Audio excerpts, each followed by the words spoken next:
Hi, welcome to Pennsylvania Newsmakers, and thanks for watching. Well, politics is heating up in the state as gaming once again raises its head and will be considered by the Pennsylvania legislature when it returns. And the Green Party, will it have a candidate on the ballot for the United States Senate? That and more after these words. This is Pennsylvania Newsmakers, a fast-paced, unrehearsed weekly discussion with and about the leaders who shape your world. And now, here's your host. Hi, welcome back to Pennsylvania Newsmakers. Well, as often is the case, we have our popular journalist roundtable. This week, joining me, as often is the case, is Ray Smith from Radio Pennsylvania, Alison Hawks from Calkins Media, and John Micek from the Allentown Morning Call. Well, first of all, did I get all that right? Yes. Yeah, okay, that's amazing. That's amazing. That $20 will be coming in. $20, right? All right, Alison, I want to start with you. The gaming issue just simply will not die. Not only did we have to spend about a year and a half trying to get some legislation through to spend the gaming money, which the legislature finally did, but now there's a whole series of amendments out there and that the legislature is likely to take up in the fall. But, ladies and gentlemen, more than that, it's now become very controversial. Take it. Well, the issue is when to do it, when to start, when to move forward. There's been some debate about should the legislature come back early because they have an abbreviated fall session, being an election year. Mucking around with Rendell about whether he's going to call a special session to do that or not. Rendell saying, you guys can come back on your own and get it done. You don't need me to call a special session. So it's become a bit of a political football between the governor, the legislature. The governor's gubernatorial opponent, Swann, has joined the fray. And so everybody's, knocking heads over what to do and how to fix the gambling law. All right, so let me get this straight. It's not likely that the governor has said there'll be no special session, John Micek. The legislature could do it when it comes back. There is this 21-bill package introduced by Republicans in the Senate to do a series of amendments that, when they're done, may rival the thickness of the original bill. Is that about right? That's about right. Go ahead. I mean, the whole thing's just a train wreck. You have everyone knows the common refrain, the ownership language, the stuff for the state police, the stuff for the attorney general's office that they want to go in and fix. The other week in Pittsburgh, State Senator Jane Ory from Pittsburgh tried to put it in Governor Rendell's court, asking him to call a special session. He topspin lobbed it back to her and said, "You guys can come back on your own. You're all functioning adults, presumably, and can fix it." In the meantime, you've got Lynn Swann off to the side saying that there's $17 million in budget transfers over the last year to keep the gaming board afloat because not one penny of revenue from gambling has started to flow yet. There's accusation and counter-accusation. It's about whether they're using this money legally or not, and whether or not the governor overstepped the Constitution by making the transfers. The administration says no. The Swann folks say yes, and it's he said, she said, he said. Right. Ray, go ahead. Did you want to? It's been this way ever since this thing passed. I mean, this should not be any great surprise. You mean that we're still going through? John is exactly right. This has been a train wreck ever since final passage of the original slots bill. And they have had plenty of time to repair this thing. They haven't wanted to repair this thing. And the only thing that's happened is this train has continued to go off the rails. They pick the cars back up, put them on the tracks. It keeps running down until it goes to its next derailment. That's the way this gaming issue's been. Now, I don't know who wants to jump in here now. Originally, if I get this right, when this bill was passed, it was supposed to provide revenues for property tax relief. No one expects that enough revenue will be generated to provide substantial property tax relief. We're talking about 10 or 15%. And then it seems that there were all these folks who don't want gaming. They don't want gaming. And so now they've promised that in the amendments, this isn't an effort to kill it. Does anybody here think this is an effort to completely kill gaming? No. Go ahead. No, it's not an effort to kill gaming because Senator Jeff Picola said it best. Look, we fought that battle, we lost. And you all believe that? I believe that, yeah. Go ahead. But, the longer this process goes on, the longer the regulatory process goes on and the issuance of licenses, the more problems surface. And that's part of the thing with these amendments to the gaming bill is that more and more things are sort of seen as necessary to correct problems in this bill. And one good thing is the supplier issue, the issue of the middlemen who will serve as the transfer point between the manufacturing of the slot machines and the operators of the casinos and the slots parlors. You know, there's been this debate about whether to do away with them, and now given the given the information about who's behind some of these supplier licenses, namely the children of one of Harrisburg's most prominent lobbyists, now that with that realization, you know, there's even more impetus to try to fix other aspects of this law. So it seems like the longer it takes for this thing to unfold, the more problems surface. All this does is underline the legislative process in Pennsylvania and the way it works, or tends more often than not to work. Because of the way it was passed. I mean, you know, what's that old computer adage about garbage in, garbage out? You know, those of us who were sitting there that night 2 years ago until 3:30, 4 o'clock in the morning, trying to wade our way through this bill, and just, I mean, you could hear the forehead slaps going up and down the aisle as we got to something else within the bill. And Alison's exactly right. The deeper you look at it, the more you look at it, the more you realize that the process from its inception was flawed. You're saying just I mean, obviously in the end, well not thought out. But if you look at these amendments and the 21 bill package that was introduced or will be introduced by Republicans, in a sense, illustrates such a wide range of problems. I mean, it's not like we'll fill in this little hole here or we'll fill in this little hole.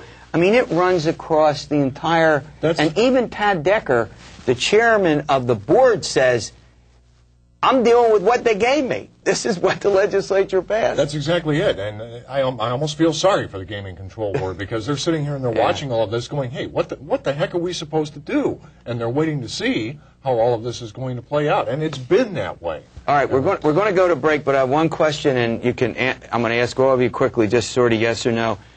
John, do they take this up in the fall? Yes. Allison? Yeah. Absolutely. All right, do they do something substantively, maybe not about all of them? They're going to have to. You agree?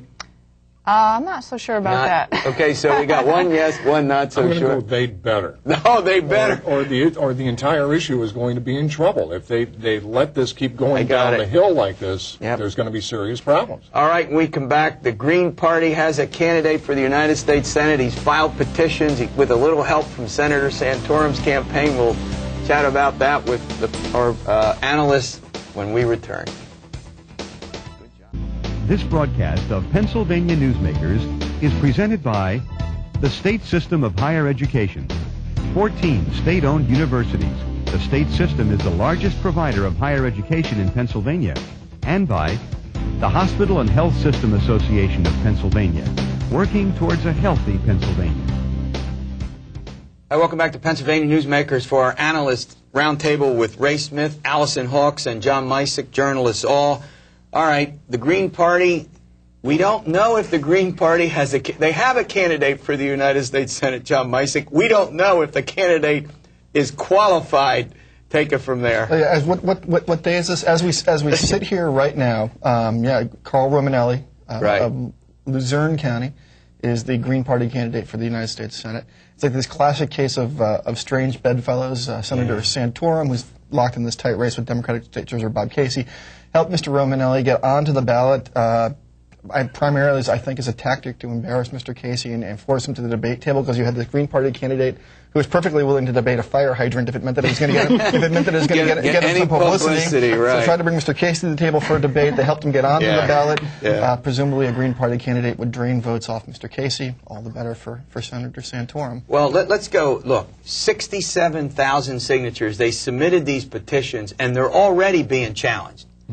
Well, yeah, a lot of them apparently, if you listen to the Democratic State Committee, a lot of them are just invalid. I mean, you've got names on there that, you know, Mickey Mouse names on there, people who obviously could not have signed these petition signatures, and it's a treasure trove of invalid signatures that could bump Carl Romanelli off if the court agrees that they should be removed. Yeah, and that's not an uncommon practice, Ray Smith. I'm shocked to find that gambling is going on. You mean that they would actually have petitions and the signatures weren't right, or that Senator Santorum's campaign would actually both, right? Classic politics, it's both. I mean, I was born and raised near Chicago. I've seen some politics in my lifetime, and this is not an uncommon tactic to fudge the signatures or to fudge an address here and there or something like that. No, it's not unusual at all. It's just very seldom do you see it tracked or dug into as heavily as what happened with the Ralph Nader campaign, and certainly with what's happening now. I think the Nader campaign situation started all this, and now I think it's going to be a continuing trend. Go ahead.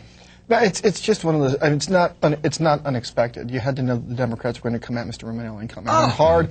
Well, you know, as I said a moment ago, if he's going to draw votes from anyone, he's going to draw votes from Mr. Casey, which is something obviously that they don't want. They've dumped a lot of money into National Democrats and state Democrats. Dump a ton of money into Mr. Casey's campaign to unseat Senator Santorum. Yep. It's you know, you could have seen this one coming from a mile away. And with these third-party candidates, there's always irregularities with signatures. You can expect, you know.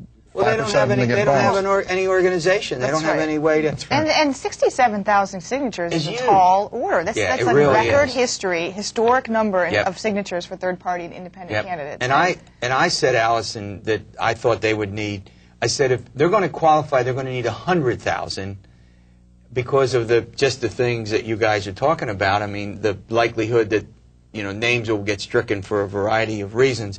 But in the end, do any of you think the legislature is going to diminish that requirement, that 2% of the highest vote in the last statewide election? You mean the representatives of the two major parties? Yeah, good point. I've written about this, actually, about how they've connived together to make sure we don't have third parties. Go ahead. That is the point. Allison hit it right on the money. No, this is self-preservation. They're not going to touch this thing. They don't want to go near it with a 10-foot pole. There's no way they go after this thing because it is maintaining the base of power as it is with the two-party system. So they don't want anybody else meddling with the pot. So they let the third parties twist in the wind, and they're quite content to make sure that they're not a factor in any election. Until Pennsylvania becomes Italy or some sort of parliamentary democracy where there's coalition government. No, I mean that's not going to happen. It's just part and parcel of a system that's designed through redistricting, through campaign finance, that's designed to protect incumbents. Pennsylvania is apparently one of only 2 states in the nation that have different requirements in the signature gathering for third-party independent candidates than the major parties. So you could have like 60 or 70,000 one cycle, and then in another cycle it would only be 25 or 30. Is that your point? Well, basically there's an evening out of how many signatures are required, I think, for the major parties to get on the ballot as for the third-party independent in other candidates. states. In other states. So if you go to Delaware, for example, you'll see on the U.S. Senate slate a full slate of candidates from Democrat to Republican to Green to Constitution Party to Libertarian. They're all represented there. But in Pennsylvania, you got ballot clutter. That's counted as ballot clutter. Well, there's ballot clutter and there's ballot clutter. I mean, if you've got 3 or 4 candidates, that's not ballot clutter. If you have 30 or 40, obviously it would be. But obviously, I mean, I think my judgment about there's space in between the two. You could have, on the one hand, you have California's gubernatorial race, where it's the me and you and I'm not so sure about you party, and then on the other hand, you can have a reasonable run of candidates for 4 or 5. You're right. All right. When we come back, the reform movement. What's going on with it? A guy named Russ Diamond had his organization, Operation Clean Sweep, cut off at the neck by a Lebanon County court. What'll happen to the reform movement? We'll check in with our analysts after these words. This broadcast of Pennsylvania Newsmakers is presented by the Pennsylvania Credit Union Association. Pennsylvania Credit Unions, where people are worth more than money. And by the Energy Association of Pennsylvania, Pennsylvania's energy information source. This broadcast of Pennsylvania Newsmakers is presented by Pennsylvania Medical Society. Doctors and patients, preserve the relationship. And by the Pennsylvania Manufacturers Association.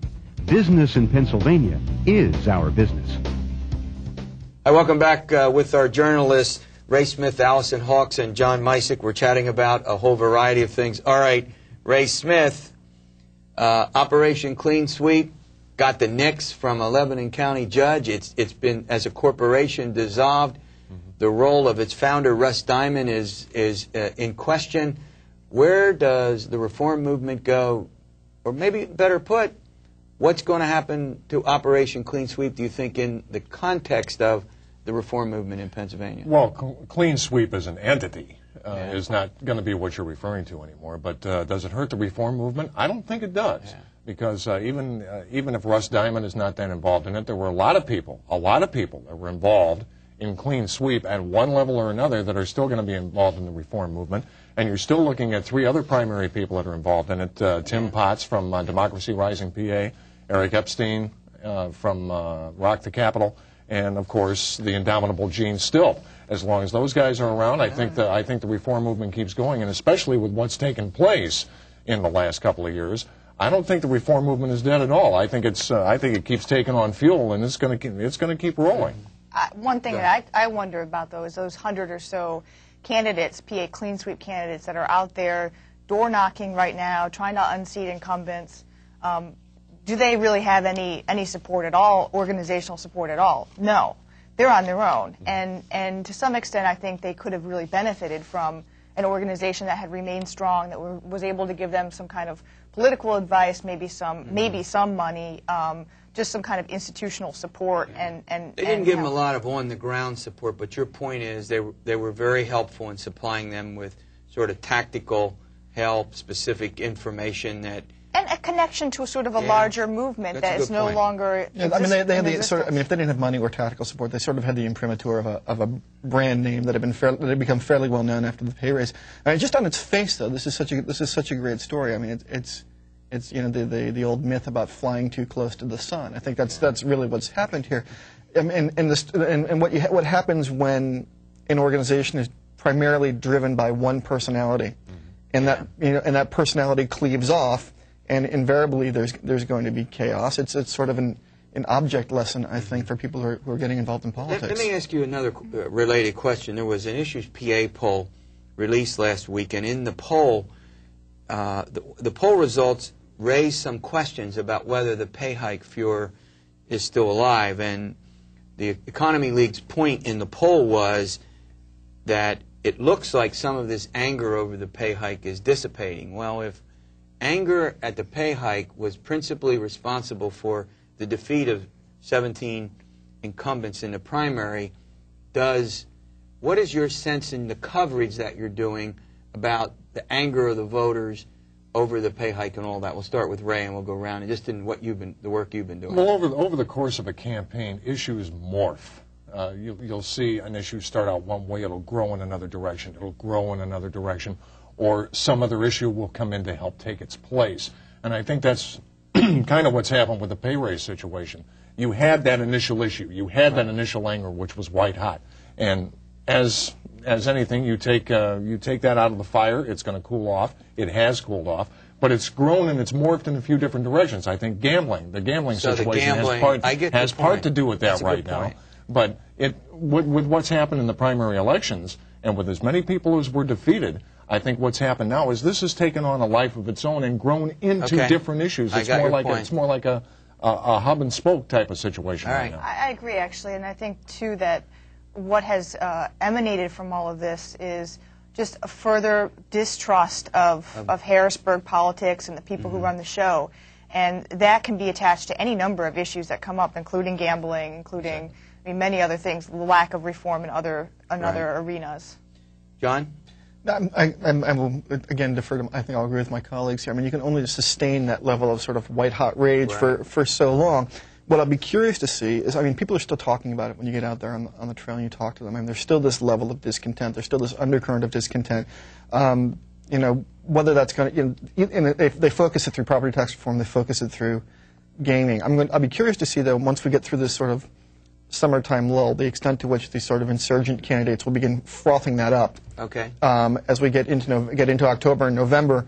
I don't know that you'll have the same level of rage that you had in May, but you may have sort of an upswelling of anger that wasn't there. All right, we come back in the final segment. We're going to get a quick update on how the gubernatorial campaign is going. Lynn Swann, is he cutting into Ed Rendell's lead at all? And if so, how is he doing it?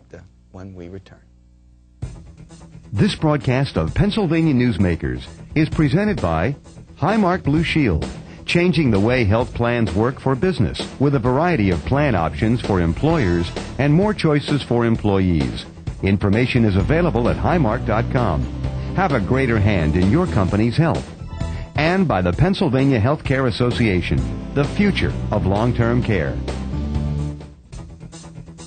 This broadcast of Pennsylvania Newsmakers is presented by the Pennsylvania Builders Association, building today for a better tomorrow, and by the Pennsylvania Cyber Charter School, bringing educational innovation and freedom to the children of Pennsylvania.